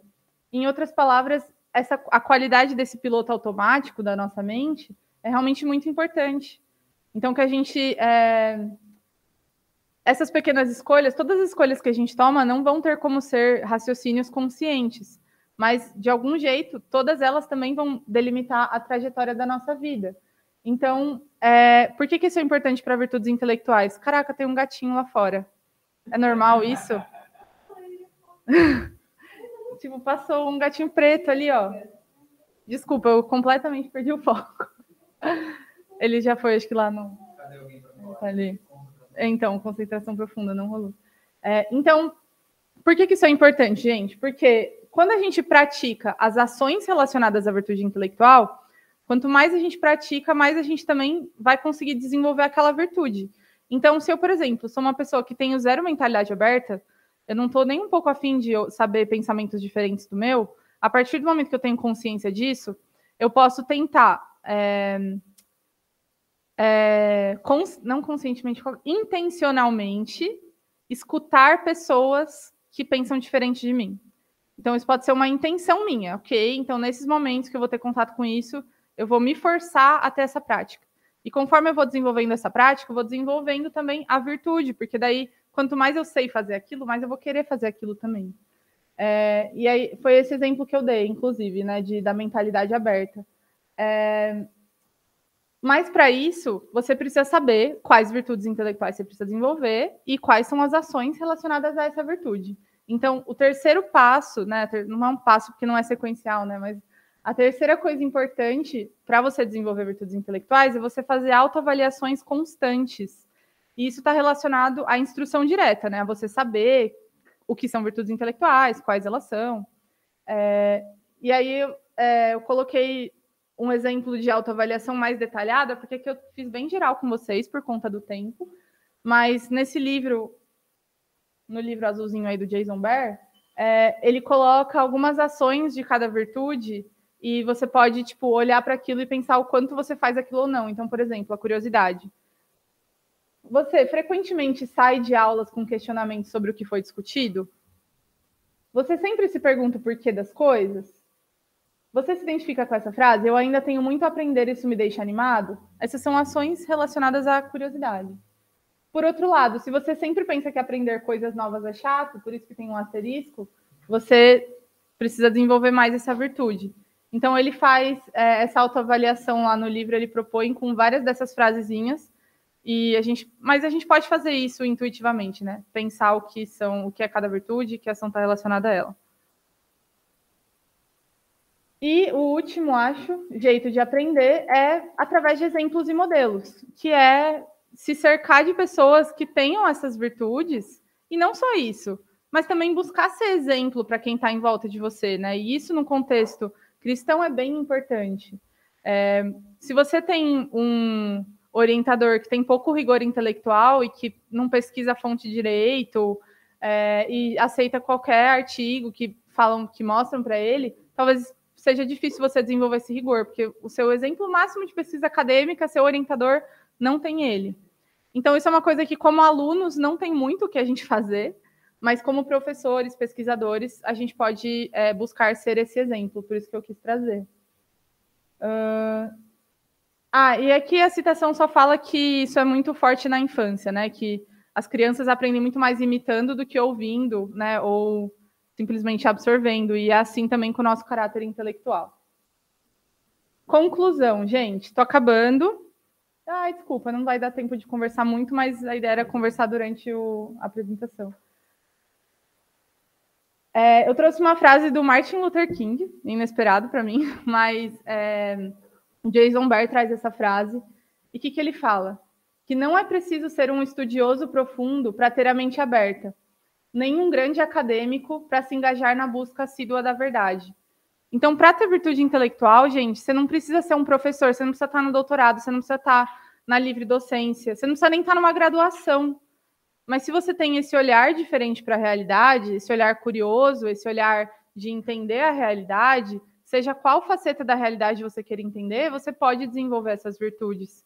Isso não é algo que você alcança em um determinado nível acadêmico, ou mesmo depois de um determinado tempo de vida mesmo, né? Você não precisa só desenvolver todas as virtudes intelectuais quando você for adulto, quando você tiver 60, 70 anos. Você pode desenvolvê-las a partir de agora, porque, especialmente agora, que vocês já sabem o que elas são, né? Vocês têm alguns instrumentos para fazer isso.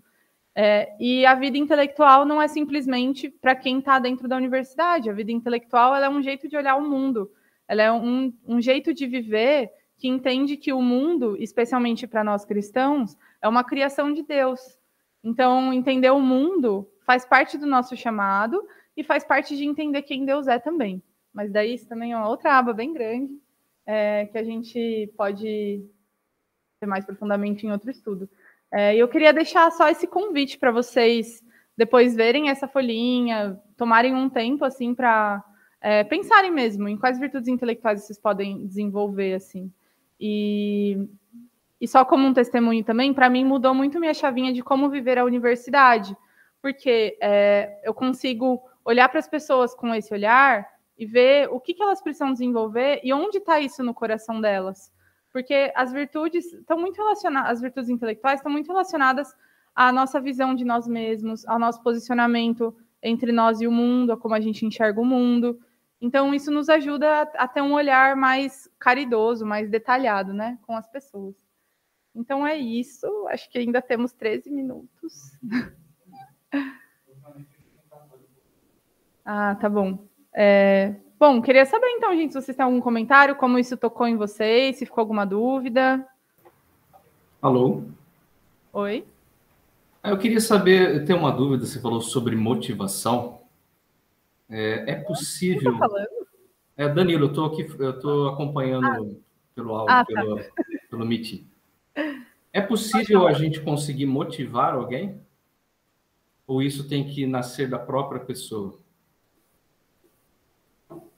Danilo, essa é uma ótima pergunta, e é uma pergunta bem complexa e polêmica dentro do debate filosófico.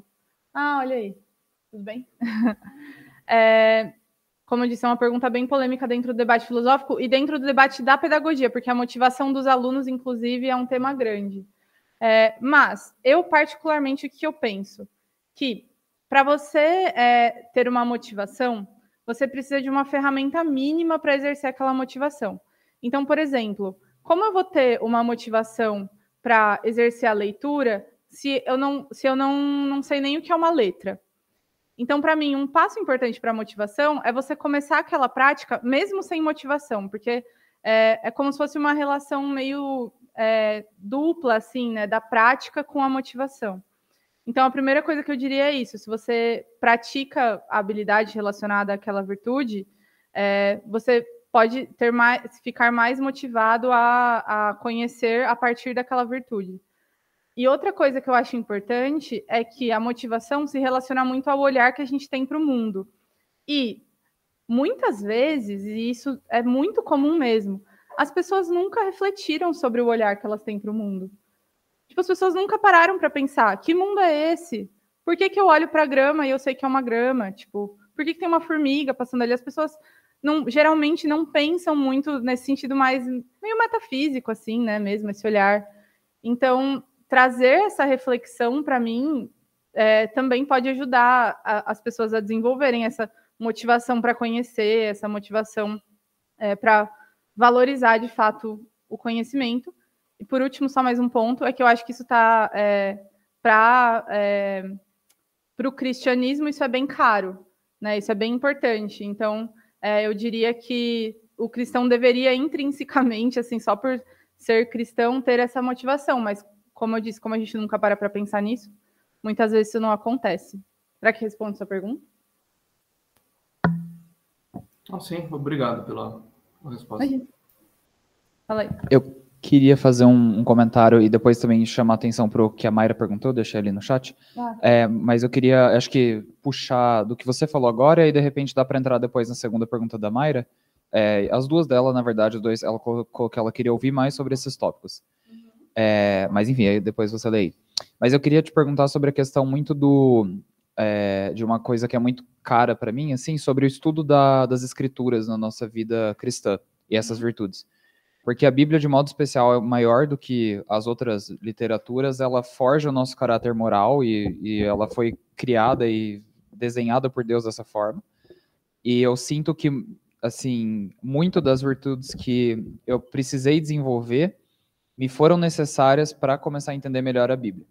Então, principalmente humildade intelectual, assim, foi um negócio que eu precisei desenvolver muito antes de a Bíblia começar a fazer sentido.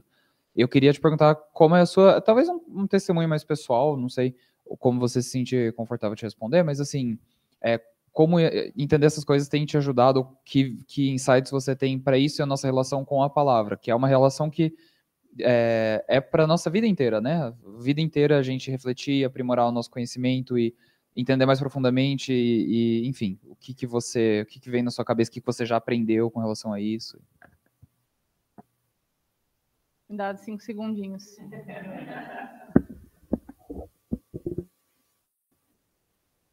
Assim, eu penso que as virtudes intelectuais dizem... Uau, gente, a Bia apareceu aqui muito arrumada e bonitona.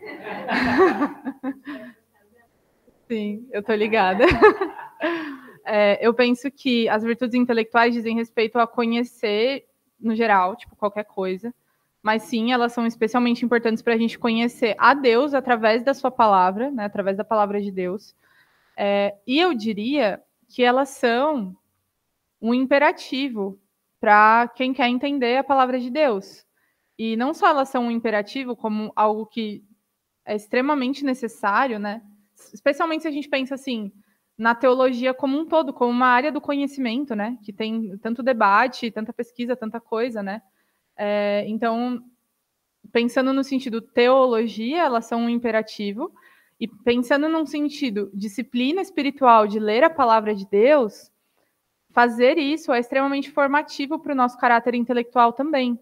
Então, não só o conteúdo da palavra, né, mas o modo como a gente lê ela é extremamente formativo para a gente.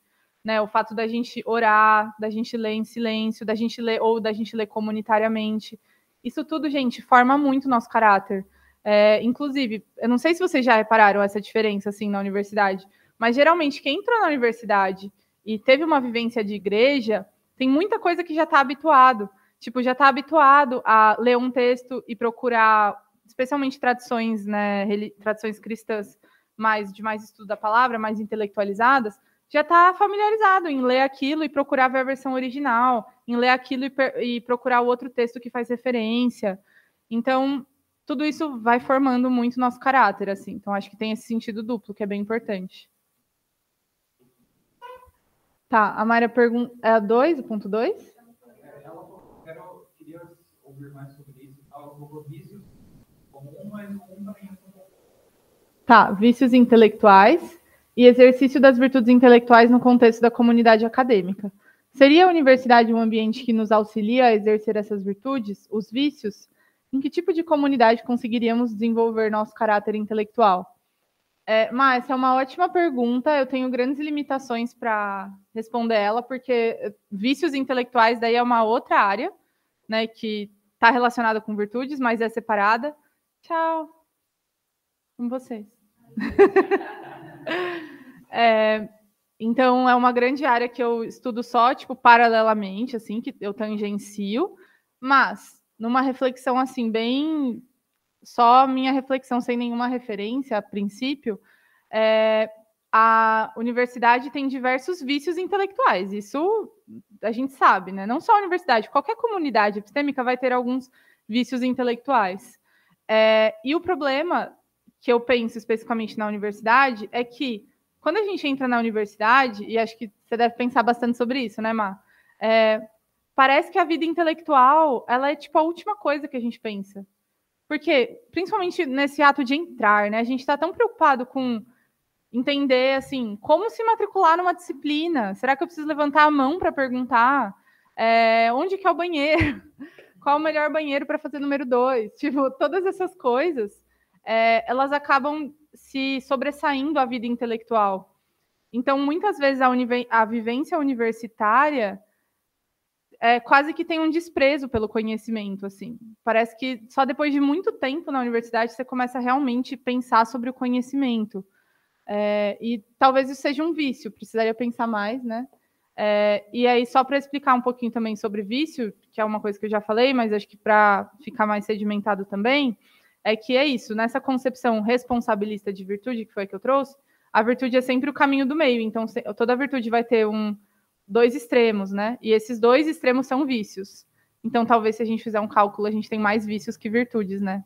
Não sei se alguém já parou para pensar nisso, mas porque para 2 vícios temos sempre uma virtude, que são 2 extremos e um caminho do meio. Então, é por isso que é extremamente difícil também a gente desenvolver essas virtudes. Então é isso. Oi? Estamos perdidos. Ah, mas só outra coisa, né? Em que tipo de comunidade conseguiríamos desenvolver nosso caráter intelectual? Aqui, na CEL, na ABC2 e tal, nesses lugares legais. Mas também, assim, eu acho que sendo intencional nas comunidades que a gente está, porque a gente está em várias comunidades acadêmicas. A gente está aqui, a gente está num grupo de pesquisa, a gente está numa sala de aula, a gente está num bandejão, tudo isso, de certo modo, são comunidades, né? Então, sendo intencional nesses lugares, a gente consegue também ser o exemplo naqueles lugares, né? E sendo o exemplo, a comunidade em si vai desenvolvendo. Mas também o pessoal lá da epistemologia social pesquisa muito sobre qual a relação entre uma virtude comunitária e uma virtude individual. E uma questão interessante é, por exemplo, será que se eu estou numa sala cheia de pessoas de comunidade, cheia de pessoas, por exemplo, com rigor intelectual, será que eu posso dizer que esse grupo é rigoroso intelectualmente? Porque tem uma questão de relações sociais complexa aí. Pode ser que as virtudes se anulem, pode ser que as pessoas não saibam interagir. Então, é bem amplo, assim. Essa pergunta é bem ampla. É isso, gente.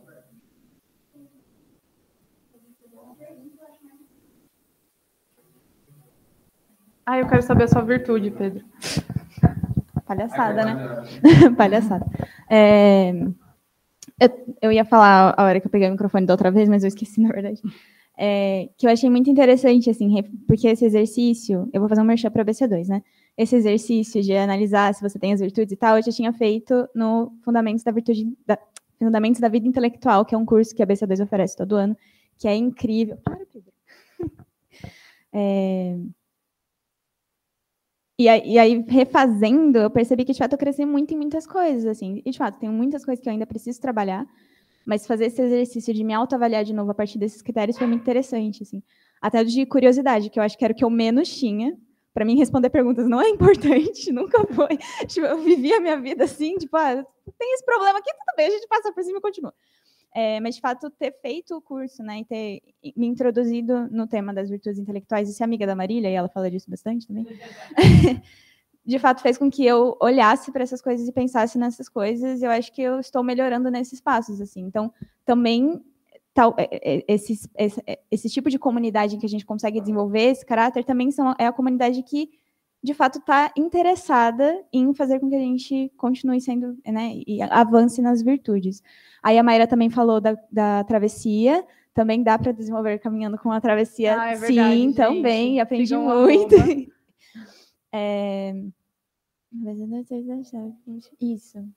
Isso. Ai, sim, a Mayra tinha falado para eu falar isso, eu esqueci, eu vou falar. Termina aí, depois eu falo. Tá bom. Eu já tinha falado pro Pedro falar, mas tudo bem. Alguém vai falar? Deixa eu só comentar isso que a Mayra falou. Tá bom. Aí o Lucas quer falar. Tá, deixa eu só comentar isso que a Mayra falou, que depois o pessoal já pode ir saindo se precisar. Pode ser? Não, que a gente tem que tirar foto. Não. Então lá, depois... Não, mas fiquem. o Tom também não ia querer fazer isso. Nossa, desculpa, Tom. Tá gravado, hein? Não, gente, deixa eu falar rapidinho. É que terça na CEL, no dia 9/4, às 20 horas. 9/5, é verdade. A Mayra vai trazer o tema da vida acadêmica, e ela fala também sobre virtudes intelectuais, mas ela faz muito mais aplicação e pensa também num contexto maior do que é viver a universidade. Então, estejam aqui na terça-noite, que ela vai também falar mais na prática sobre isso do que eu falei. Boa, Má. E sigam Travessia Acadêmica. Fala, Pedro, e depois o Lucas. Só um comentário que a Maria tinha perguntado sobre em qual ambiente a gente pode desenvolver as virtudes intelectuais. Eu acho que existe um aspecto de possibilidade de desenvolvimento muito profundo dentro da igreja, pelo fato de que a gente começa reconhecendo uma inspiração bíblica, entendeu? Ou seja, a gente parte de um pressuposto em comum. E isso já é muito valioso, principalmente quando você lida com assuntos que não são matemática ou física, e que dependem do seu pressuposto para como você vai desenvolver eles, e aí você tem correntes distintas e aspectos distintos, você poder lidar com esses assuntos a partir de uma ótica, de um pressuposto primeiro que seja comum, para mim, na minha leitura, abre uma possibilidade de desenvolvimento para a virtude intelectual muito mais profunda. Então, tipo, para mim, dentro da igreja é um ambiente muito positivo para isso. A igreja como um todo, não necessariamente uma igreja. Bom.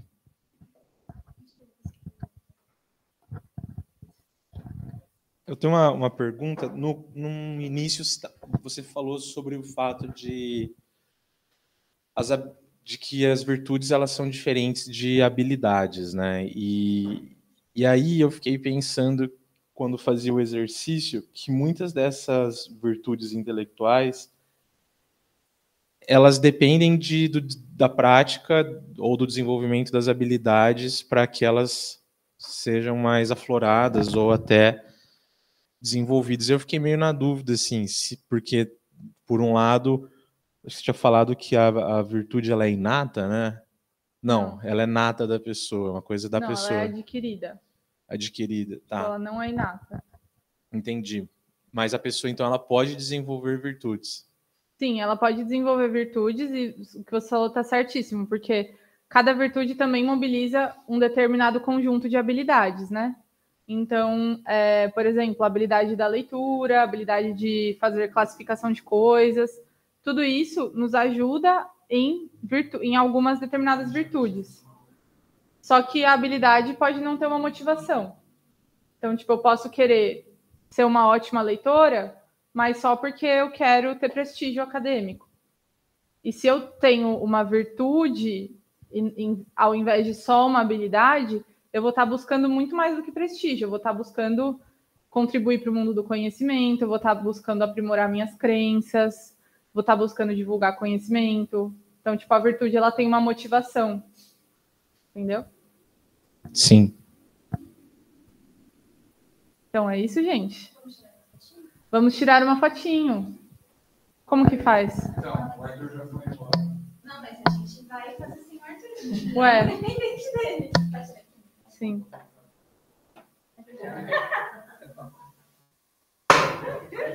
Meu Deus. Gente, desculpa se isso estourou o ouvido de vocês aí. Foi o banco. Pessoas do Meet, por favor, vão abrindo a câmera para a gente poder tirar foto com vocês. Pessoas que estão presencialmente, venham aqui para frente, por gentileza, enquanto eu arrumo aqui esse esquema. Viu, mas liga a câmera para eles saberem que a gente está... Não? A webcam ela não gosta da gente. Não, ela odeia. Aí o Pedro vai lá e não tapa nela. É que tadinho, eles só estão ouvindo a gente, é meio frustrante. Não, mas eles estavam vendo até agora, eles estavam vendo.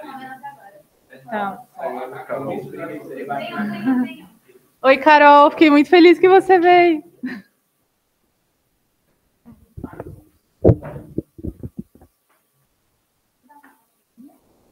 Não, não precisa. Tá tudo bem. Não, é que eu falei de possibilidade.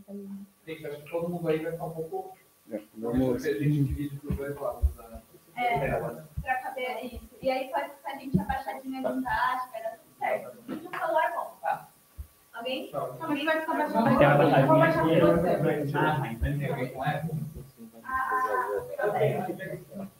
O quê? É. Tem uma...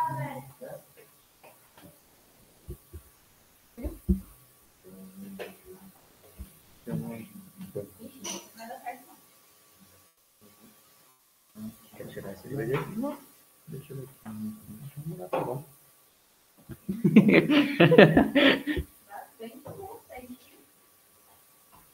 Não queria mexer no vídeo.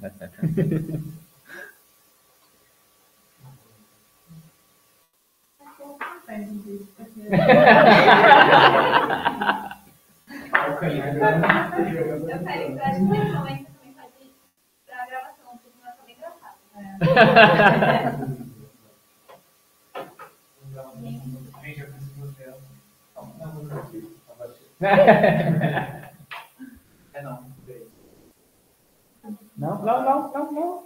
Tá? Você vai desligar aí. Não. Não sai do chão.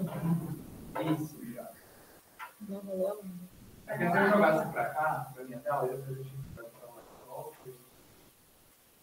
Tchau, gravação.